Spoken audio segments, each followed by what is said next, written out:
Et puis hier, il était le seul syndicat à ne pas avoir défilé dans les rues de Pointe-à-Pitre.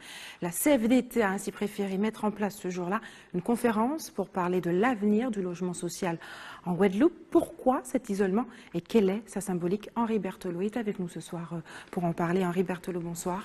Oui, bonsoir. Merci d'avoir accepté notre invitation. Ce soir, vous êtes le secrétaire général de la CFDT. Pourquoi avoir choisi de faire bande à part?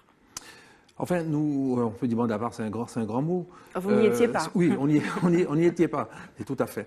Mais le problème, c'est que nous avons quitté la table des négociations, tout simplement, parce que si nous étions d'accord, effectivement, sur l'ensemble des revendications, les problèmes du CHU, les problèmes de l'eau, de l'emploi des jeunes, nous n'étions pas d'accord sur la méthode.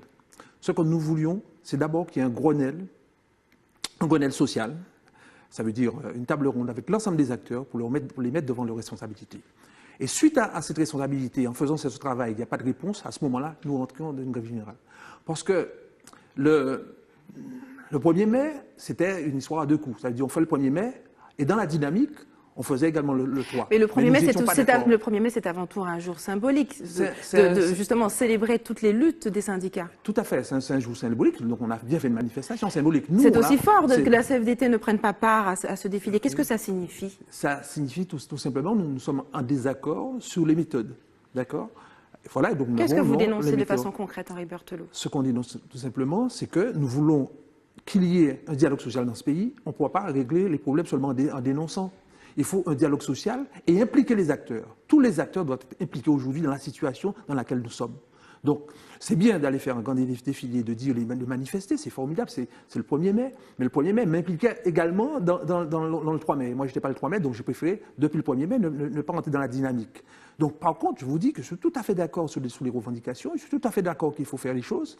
Mais le problème, il faut faire comme nous avons fait en 2009, ça veut dire faire un round avec l'ensemble des acteurs, les impliquant justement dans la problématique aujourd'hui de ce pays où il y a pas mal de problèmes, hein, problème de l'eau, problème des jeunes, on vient de le dire, problème du CHU, problème de transport, tous ces problèmes-là, on doit mettre ces personnes face à la réalité, face à leurs responsabilités. Et ce n'est pas seulement en me disant, bon, on va dénoncer, puis le matin, rien ne se fait. Moi, je veux aujourd'hui qu'il y ait une plateforme de revendication, qu'il y ait une implication de l'ensemble des acteurs, qu'il y ait l'implication de l'ensemble des organisations syndicales, et également l'implication de l'ensemble des Guadeloupéens. Mais il faut, comme vous avez vu tout à l'heure, il y a des gens qui disent je comprends pas.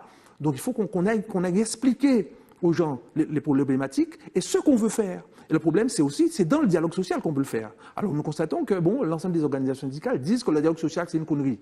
Moi, je dis qu'il faut rediscuter. Il faut qu'on en parle avec les autres. Parce que bon, effectivement, ce ne sont pas seulement les salariés qui font la Guadeloupe. Et c'est l'ensemble. Il faut les politiques, il faut les acteurs, il faut les patrons qui puissent répondre. Ce sont les patrons qui embauchent. C'est l'État qui embauche, ce sont les collectivités qui embauchent. Donc ces personnes, il faut les mettre devant les responsabilités. Pourquoi aujourd'hui, 3 jeunes sur 5 ne travaillent pas en Guadeloupe? Donnez-nous une réponse. Qu'est-ce que vous faites? Pourquoi les gens qui viennent en Guadeloupe trouvent du travail et que nous, les Guadeloupéens, n'en trouvent pas?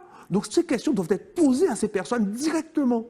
Henri Berthelot, demain, vous ne serez pas mobilisé, contrairement à l'appel des organisations syndicales de la Guadeloupe, des autres. Que ferez-vous? On ne sera pas mobilisé demain, mais on sera mobilisé forcément les autres jours. Mais on va reprendre un tour de négociation avec les syndicats. On dit voilà comment on voit les choses. Donc on sera mobilisé forcément. On ne peut pas rester sans rien à faire dans une situation aussi catastrophique de ce pays. Donc on sera à nouveau sur le terrain. Mais là, on disait que c'était trop tôt. Le 3 était trop tôt, puisqu'on n'avait pas encore engager des négociations. Moi, je veux d'abord qu'on engage des négociations et puis on rentre à la grève générale. Avez-vous déjà des dates, un plan, une feuille de route établie? Non, mais on attend avec les autres, là. Je pense qu'après le 3 mai, on va se rencontrer. On prend la température, vous prenez la température de la population avant? Voilà, non, on prend la température. Est-ce que vous souhaitez un 2009 bis? Non, je ne sais pas. On ne sait pas. Maintenant, il faut d'abord négocier. Vous avez une vision, non, il faut d'abord interpeller. Quand on va interpeller, on va savoir quelle réaction on met en place. On va dire, bon, on veut un 2009. Le 2009, nous sommes en 2018. Donc, il y a des jeunes aujourd'hui qui travaillent qui n'ont même pas connu 2009. Donc, on ne peut pas maintenant recopier, faire un photocopier de 2009. Donc, il faut aujourd'hui qu'il y ait une vraie négociation qui s'engage. Et puis, on va voir si on débouche sur un 2018, mais pas un 2009. Certains s'interrogent sur un retour du nationalisme, dont le discours semble trouver un écho favorable auprès de la population. Croyez-vous à un retour du nationalisme en Guadeloupe? Bon, je ne crois pas. Je crois qu'effectivement, il y a des prémices, des gens se questionnent.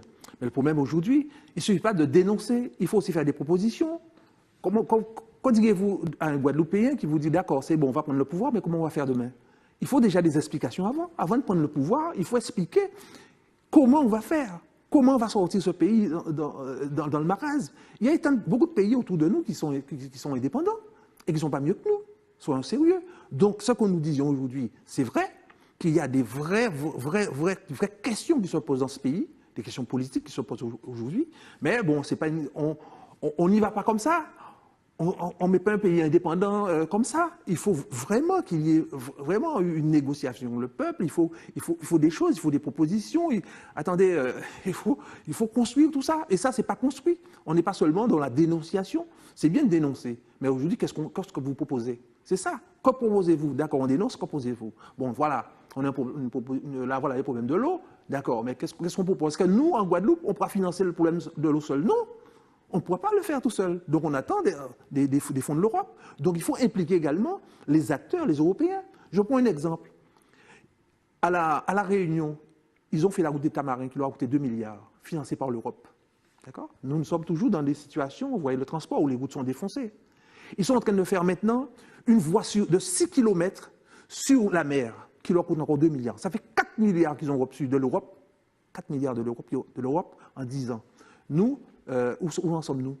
Pourquoi nous n'allons pas négocier pour avoir aussi des moyens? Ce qui nous manque en Guadeloupe, c'est les moyens. Qui étaient engagés. Le gouvernement s'est aussi engagé. Il y a des promesses pour financer, il y a des promesses, mais chaque fois pour financer le réseau d'eau potable. Henri Berthelot, cela signifie-t-il que vous avez un plan? Ça veut dire tout simplement qu'il faut du financement. Voilà. Et le financement, il faut aller chercher. Il faut aller le chercher. Moi, je n'ai pas les moyens de le faire. Moi, je dénonce. Je dénonce et je dis que ce n'est pas normal qu'il n'y ait pas de l'eau dans ce pays où il pleut tous les jours. Ce n'est pas normal. Ce que je propose, c'est qu'on aille chercher le financement nécessaire. Et aussi, moi, je dénonce que les politiques ont laissé pourrir cette situation. Ce sont les politiques, ce sont les Guadeloupéens même qui ont pourri la situation de l'eau. Ce n'est pas la France, ce n'est pas autre chose. Henri Berthelot, est-ce que vous avez le sentiment d'être entendu, que les forces syndicales en Guadeloupe sont entendues par ces élus locaux et au-delà, aux plus grandes instances? Forcément, elles vont être entendues, les forces syndicales. Forcément, la situation... Pas à l'avenir, mais le sont-elles présentement? Alors pour l'instant, elles ne sont pas entendues, ça c'est clair, elles ne sont pas entendues. Parce que tout simplement, il n'y a pas encore ce que je propose, c'est ce Grenelle. Il faut ce Grenelle social dans ce pays pour faire avancer les choses. Donc on le fera que si il y a ce Grenelle social. Voilà. Merci Henri Berthelot d'avoir accepté de répondre à nos questions ce soir.